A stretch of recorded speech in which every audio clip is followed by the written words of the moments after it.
Когато патриархът на българската литература Иван Вазов посещава Бяла черква и остава възхитен от природата по поречието на река Росица, се обръща с думите: Певец селски, тук разбирам, душата ти и твоите песни и себе си с тук намирам.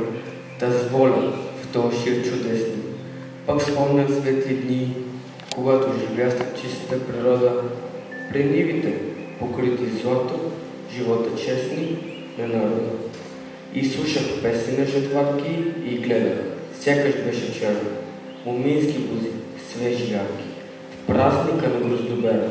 И бях към тебе за полята, за селска с любов честита, и преживяваш душата и диилите на Теокрита.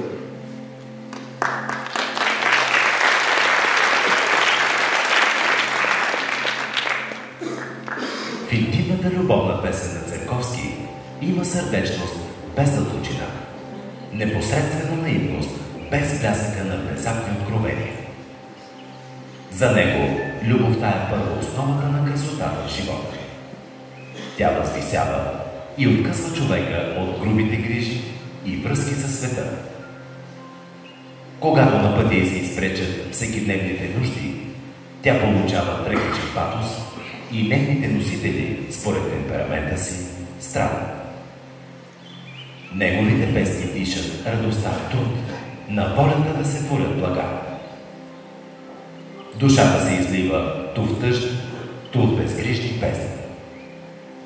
Родино красна, долино родна, зорница ясна, земице плодна, как те обичам, как те бленувам, как се обличам, как се любувам.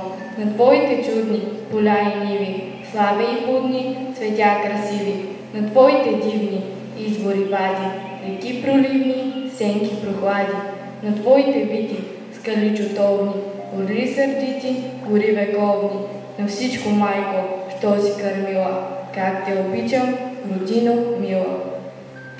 Не се пробуждай, спи в гърдими, погинала любов. Дух морен иска да почине, почивай ти, любов. Какво, че други там живели, погинала любов. Те там ще паднат умалели, почивай ти, любов. Какво, нима очакваш нещо, погинала любов. Животът смее се зловещо, почивай ти, любов. И бленове, забрави ги, погинала любов. Сърце без злоба, без вериги, почивай ти, любов.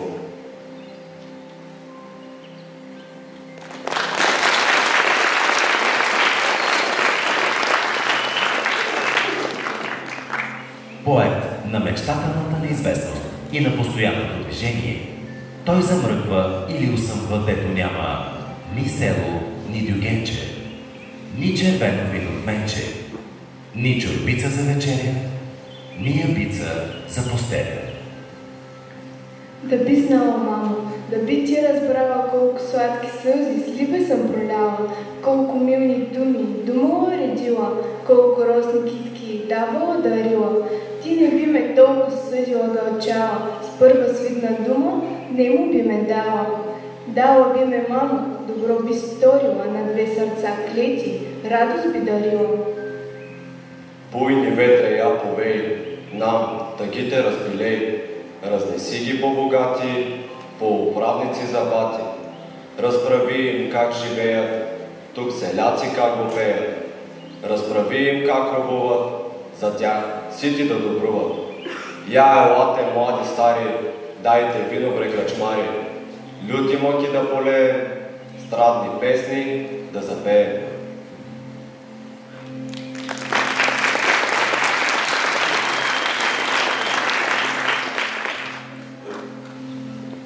За превземането на Одрин са изписани хиляди страници. Това са дни и събития, които никой не може и не бива да забрави. Да жертваш труда и мечтите си наистина изразява воля за живот, воля за свобода. В такива мигове осъзнаваме, че това е героизъм. Те няма да се върнат, героите честити. Те няма да се върнат и няма нивка вече. Родината да зърнат, полята родовити, свещените предели останали далеч. Те няма да се върнат, горко на вас, сираци, горкови майки клети, горко на цял народ. Те няма да се върнат в далечни пущинаци, загинаха навеки, за вяра и за род. Те няма да се върнат по време неповратно. О дивна епопея, о слава, о позор. Делото им свещено, делото необятно, светкавично загина за вечен наш род. Те няма да се върнат, почивайте герои. Родино му е клета, свещен на дан отдай. Почете всички живи, Балкани усои, че живи сме остали, злочести и този край.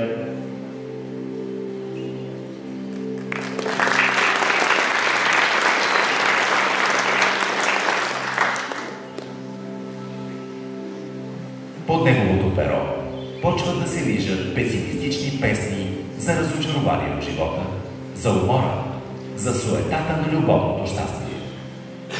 Трудът не е вече радост и красота, а проклятие, мъка и неволя. Селският работник не се зове към любов и труд. Не му се дава поезията на земята и на човека сред природата, а му се проповядва борба против тирани и обществено-политически неправди. Тиран ме хвърли в тъмница, тиран ми гроба изкопа, и моята мощната десница в зид той камен прикова. Тиранът иска да не мея, и що е правда да не знам, за свобода да не милея, за нея жертва да не дам. Тиран ми свърза вече езика, тиран ми словото уби, но не идеята велика, ще може той в гроб зари. О, чуйте, земни ви тирани, о, чуйте, всеки нека знае, не чезне това, що душа ми милее, мисли и мечтай. Нек дрънкат букаите хладни, из тюрми, нека винием ми, нек мрем, нек зъзнем голи гладни. Пак правда свята ще надви, ще падне царство на мрака, и слънце ясно ще огрей, и робът, бедният селякът, без вас тирани ще живее.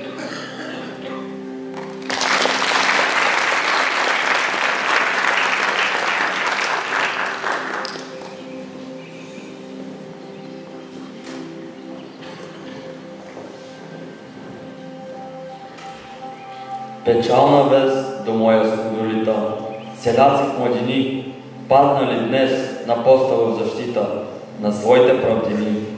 Паднали те, клетници, посред трума, скупили горди врат, умрели вече, убити от куршума на своя роден брат. Злокобна вест прониза ми сърцето, треперя аз и днес. Вече кръв се лее в отечеството клето, герой мрът с чест. И страшен бич народа застрашава, вулкан се долу кри. О, Боже мой, ще спим ли тогава, ще спим ли още ни? Не, братя мои, позив свят ни кани, в борбата да вървим, да сгазим дни народните тирани, честа си да спасим. Елате ви задружно, стъпки смели на нашия пламен зов и с общи враг в тези мили нам предели да паднем с любов. И с обща кръв честа си да забраним на майки и деца. Станете ви за 7 път ви каним, о, каменни сърца!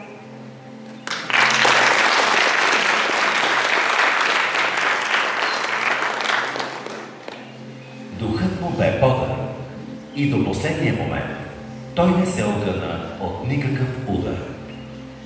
Остана все тъй високо над печалната действителност, открилена от безкрайната си и неограничена от нищо любов към бедните свои братя. Живей, о дух на свободата, всесилний дух, живей, живей. Расти на Яхве прав до свята, на робовете в сърцата, и в душите им ти светлей. Живей, пленявай умовете и вдъхвай сила, давай мощ на всеки баща, всяко дете, на всяко, що желай да свети, лъч света в тази тъмна нощ. Живей, не давай разум от човешки, да бъде подлог зем, пред изтоканите глупешки, ни правдините, ни човешки, да бъдат грабнати в плен.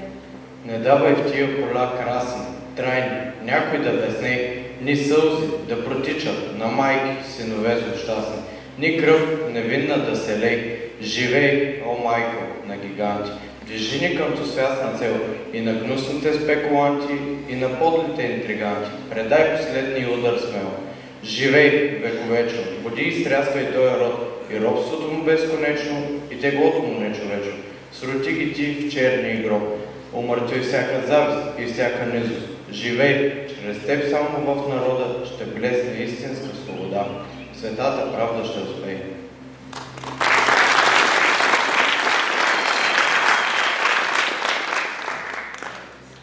Мъчителни въпроси, като черни облаци се тълпяха в главата ми. Никому да не се отмъщава, никому зло да не се прави. С тези думи издъхва поетът, министърът, човекът, певецът на селската мъка, Цанко Бакалов Церковски.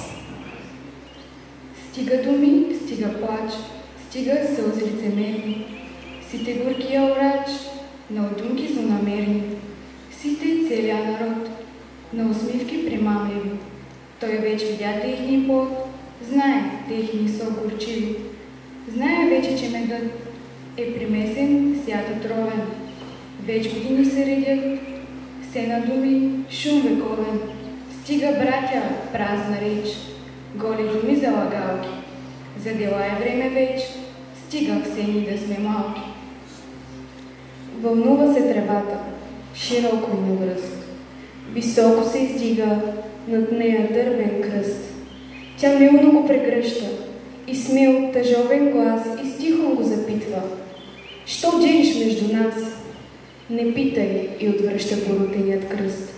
Забит съм аз свидетел на зла човешка мъст. Забит съм в ден незнаен, без сълзи, без венец. Да пазя гроб печален на клетник чужденец. В страна ни той долете, да дири тук покров. И друго нещо, скъпо, заветната любов. Дирия той найде, о, найде си блена, в дивна хубавица, на дивна крайнина. И с нея в ден оречен, отлитна лъв честит, но тук го смърт застигна и тук бе зарит. Зарит и в тайни нощи, ръка жалобна мен заби да пазя вечно, нетленни прах свещен. Вълнува се тревата, широко и навръст, и тихом сълзи рони на черна гробна пръст.